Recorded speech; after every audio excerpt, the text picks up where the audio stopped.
All right, Aspire listeners, thank you so much for joining me once again this week. And I have a very special guest, which is going to be really a conversation about a topic that a lot of you have reached out lately about, which is going to be on stress and resilience. And I'm so excited to have Dr. Deborah Gilboa, and she is everywhere, literally. If you look on TV, she's been a guest on so many different programs, from the Today Show to Good Morning America, The Doctors. She's also a contributor to so many different publications.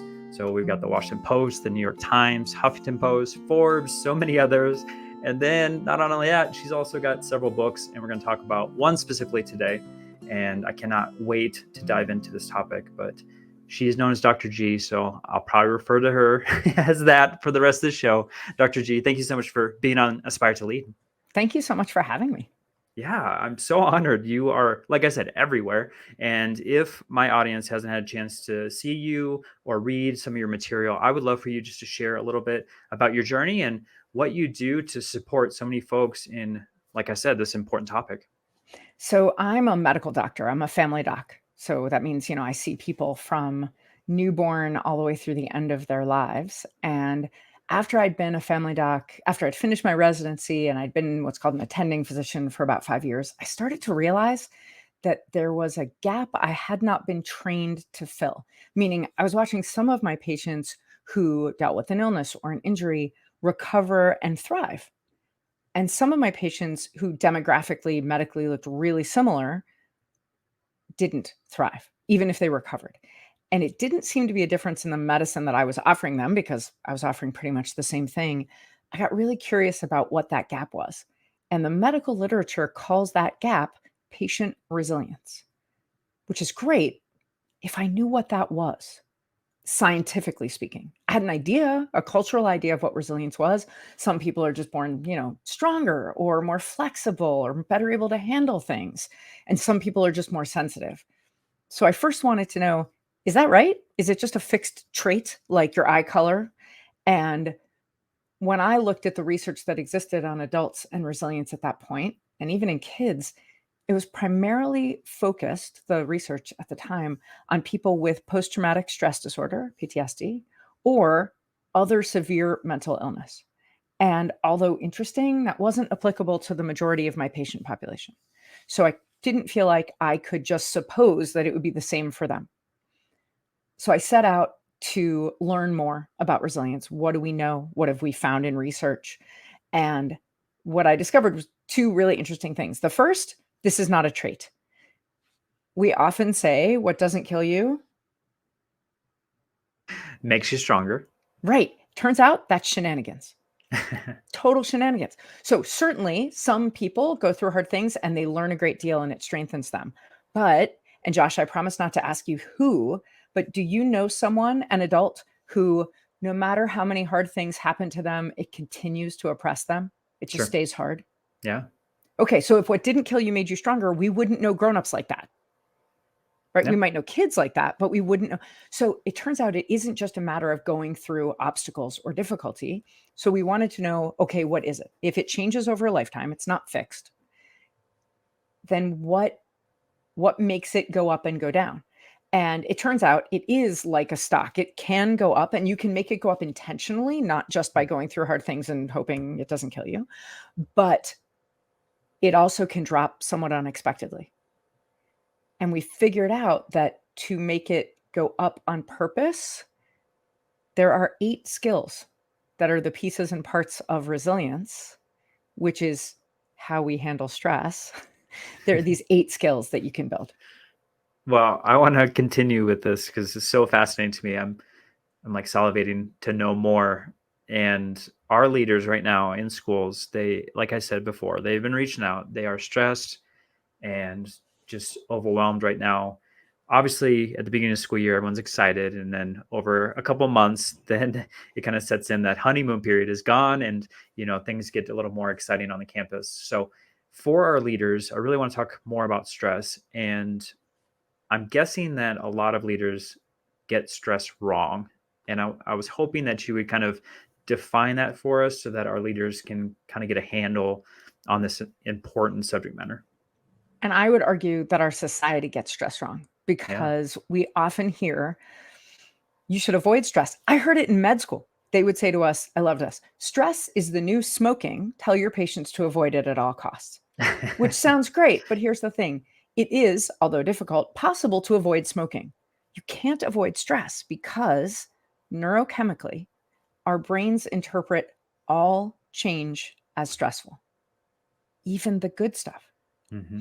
And it's for one really basic reason.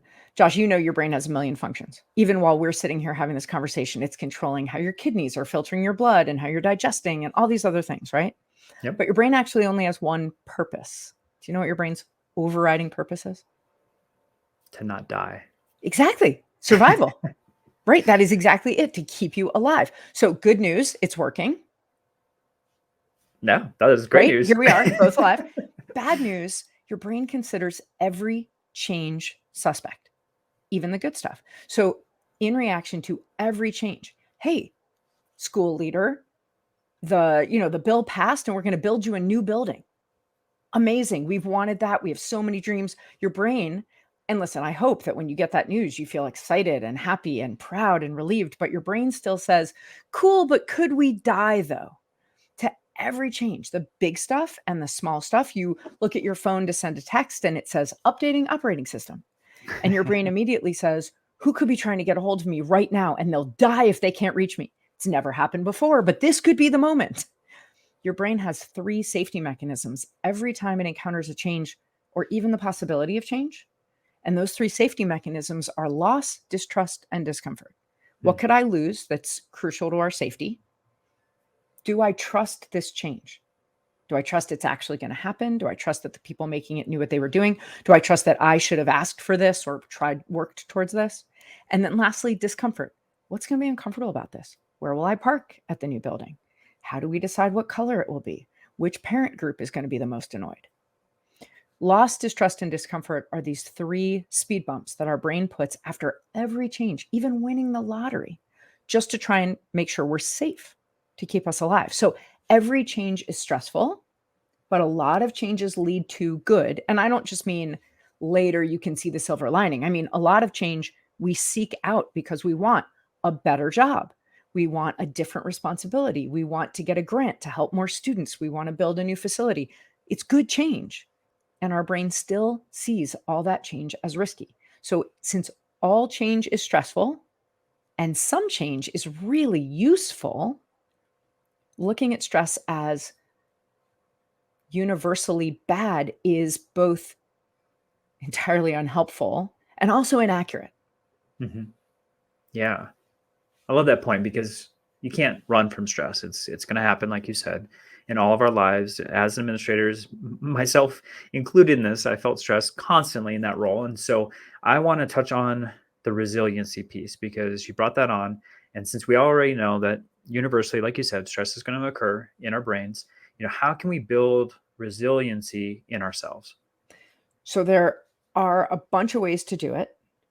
One thing that I really want to point out to make crystal clear the connection you just made. All change is stressful. Resilience is your ability to navigate change towards a positive goal. That's the connection between stress and resilience. Resilience isn't only navigating adversity or difficulty or obstacles, it's navigating all change. You have to be resilient in the face of success. You have to be resilient in the face of boredom. You have to be resilient in the face of a new baby or adopting an animal or getting 2 new teachers in your department. It's going to help a lot. It's going to take off some of the workload. It will decrease some other difficulties, but all change is stressful. Resilience is your ability to navigate change towards your positive goal. Or put another way, resilience is your ability to navigate change and come through it the kind of person you want to be. So you had talked about navigating change a little bit already. And as administrators, that's all you do. All the because time, when right? There's no change, you don't need leaders. Yeah. Right. If you had an hour where nothing was going to change, you could definitely leave campus and get lunch. Oh, that would be a beautiful thing.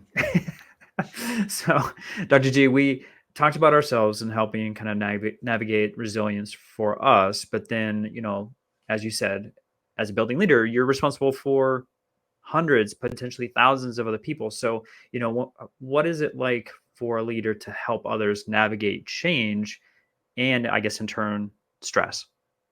So there's a few things that you can do. And I do have some more strategies about how we can build resilience in ourselves, build the Yeah. ability to navigate change more competently, more calmly. You can't make your brain like change because that's a safety mechanism. There's no way to turn it off. Your amygdala will fire up when it says, I think there's a change coming. But there are ways that you can get through that cycle. I only talked about the bad half of the cycle, of the resilience cycle. I talked about loss, distrust, and discomfort. Yes. And if you'd like it for your show notes, I can give you a picture of this for people who are more Oh, pictorial. But the perfect. rest of the cycle is choice, engagement, and reunification. Meaning, what choices do I have? And you as an administrator, if you find out like, hey, we're supposed to be hosting the district student leaders council this weekend, and I just got a call that there's no electricity in the building. You're going to feel that loss, distrust, and discomfort, right? The loss of, oh my gosh, our reputation, those kids, they worked so hard. The distrust, did you check the breakers? Maybe we didn't lose electricity, or who plugged something in that I told them not to plug in, right? And then just the discomfort. Boy, how are we going to make a change at this late minute? I was supposed to go do this thing with my family this weekend, and the assistant principal was supposed to be in the building for this event. Loss, distrust, and discomfort. What you do as a leader is you think, okay, what choices do we have? Before you even list them, before you even start going through the list of, can we move it to a different building? Can we call somebody who hosted it last year? Does anyone know an electrician? Before you even start doing that, just asking yourself, what questions do we have, lights up a part of your brain called the prefrontal cortex. And the ventromedial prefrontal cortex dampens the amygdala. I talked about how all those chemicals come out of the amygdala, loss, distrust, discomfort. Oh my gosh, could we die? Just by thinking or asking the person you're talking to, okay, what choices do we have? Or do you want to talk about this here or away from all the kids? Do you want to talk about this in the hallway or come into my office? Can I get you a juice or a water before we have this? Any thinking question lights up the prefrontal cortex, which dampens the amygdala. And it's like, Josh, if you walked into your bathroom and your tub was overflowing, right? The faucet's going full and it's overflowing onto the floor. What's the first thing you'd do? Try and turn off the water. Right. You might also curse, but you would Well, not get yes. towels yet or buckets yet or call a plumber yet. You would first go right for that faucet. You'd turn it off or at least down if it was stuck and you couldn't turn it all the way off.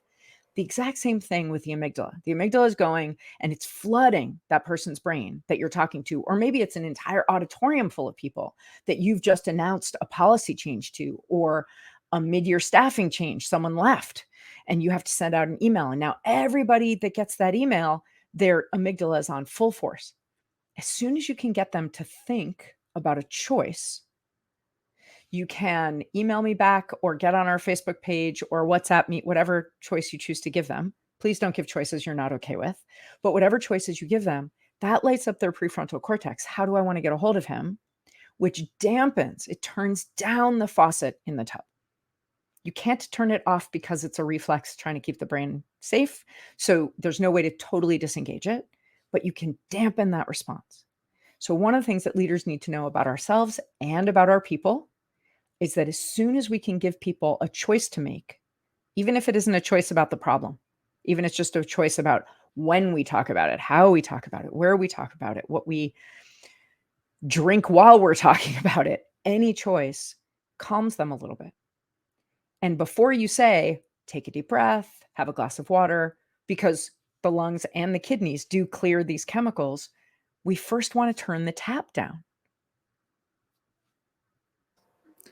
Wow, lots to process there, but I love like the science behind it and how you're breaking that down. It was so well said.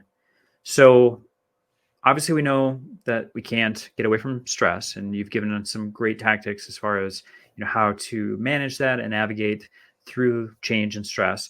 I want to talk about some of the projects and ways that you help others, because I know you work with a lot of different groups, and obviously schools are one of those. So one project, the Resilience Think Tank. I would love to learn more about what this is. It kind of piqued my interest. I was thinking even like the Shark Tank, type of thing. But will you just kind of describe that program and how that might help our aspiring and current leaders? This is a free initiative that I have. And every Tuesday, no, that's not true.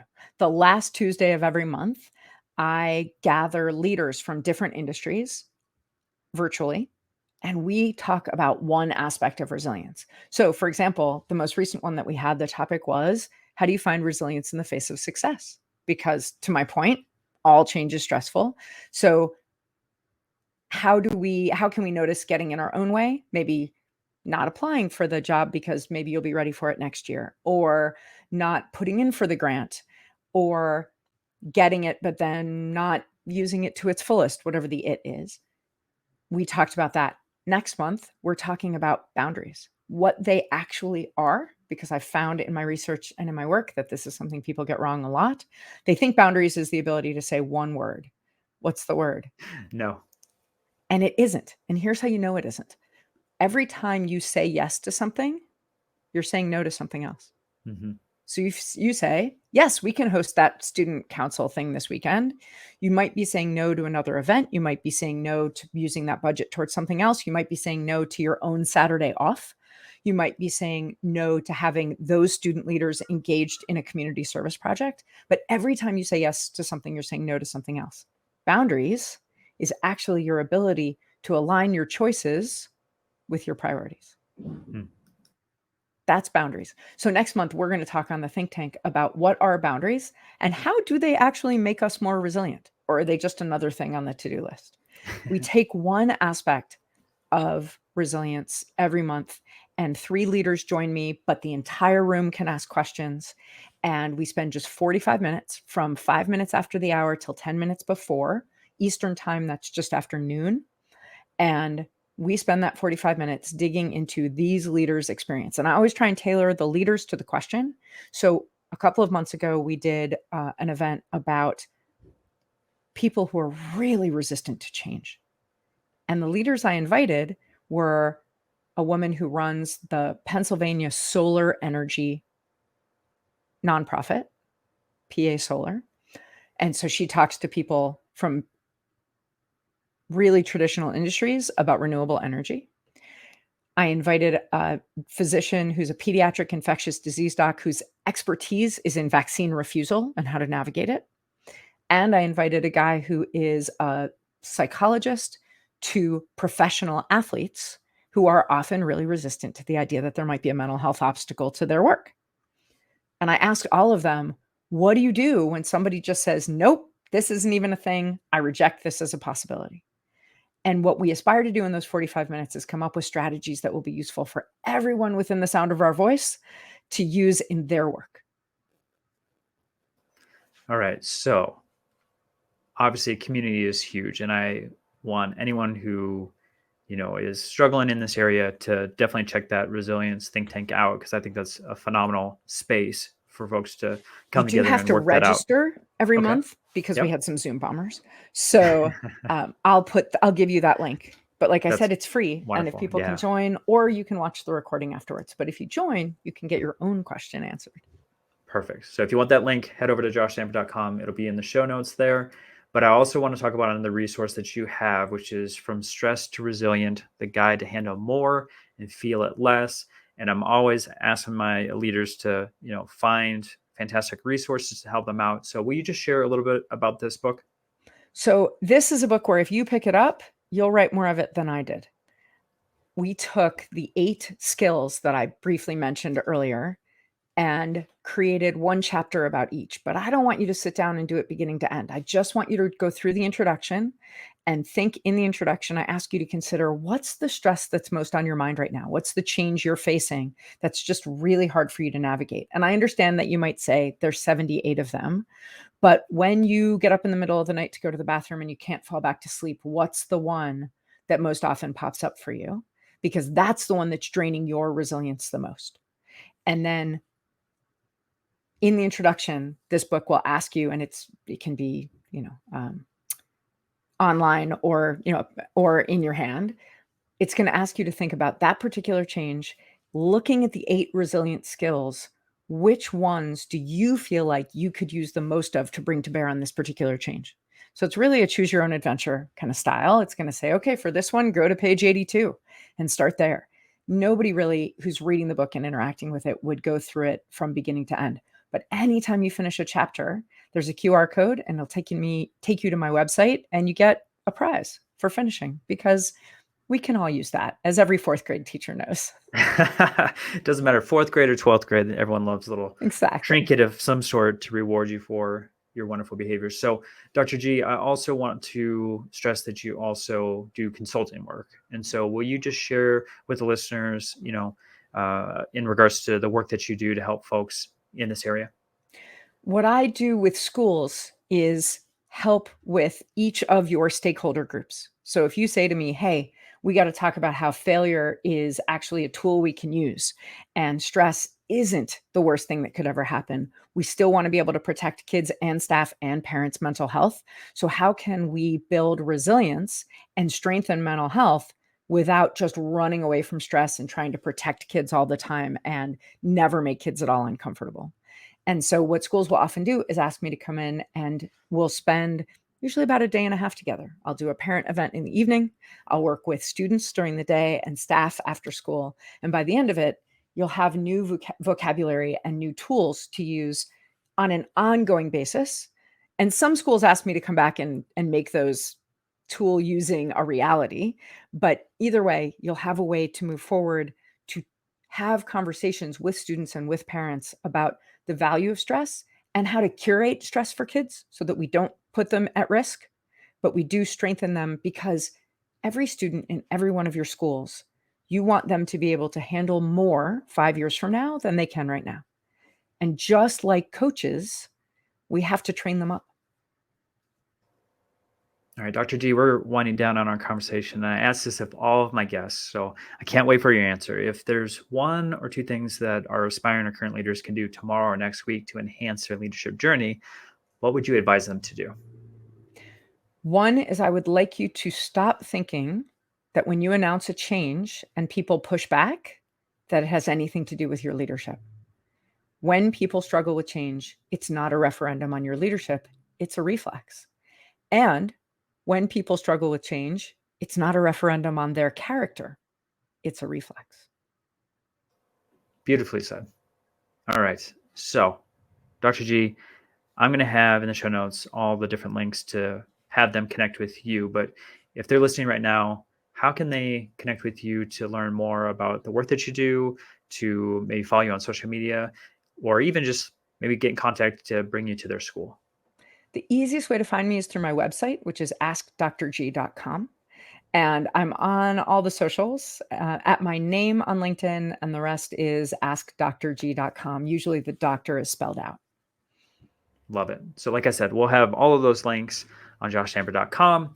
And then if you are looking for another way to consume Aspire to Lead, we are now on YouTube. So we have video format also. So youtube.com/Joshua Stamper. And then of course, as you all know, part of the Teach Better podcast network. So this video will be on the Teach Better YouTube page also. So there's so many ways now to consume content. So this is no surprise, but I appreciate everyone not only tuning in on the different podcast platforms, but also on YouTube. Dr. G, I feel like I have so much more knowledge today than I did prior to, and I'm so appreciative of your time and just sharing your expertise with all these aspiring and current leaders. And I hope everyone that's listening definitely checks out her work and the phenomenal stuff that she's doing all across the country. So Dr. G, thank you so much for joining me on Aspire to Lead. Thank you.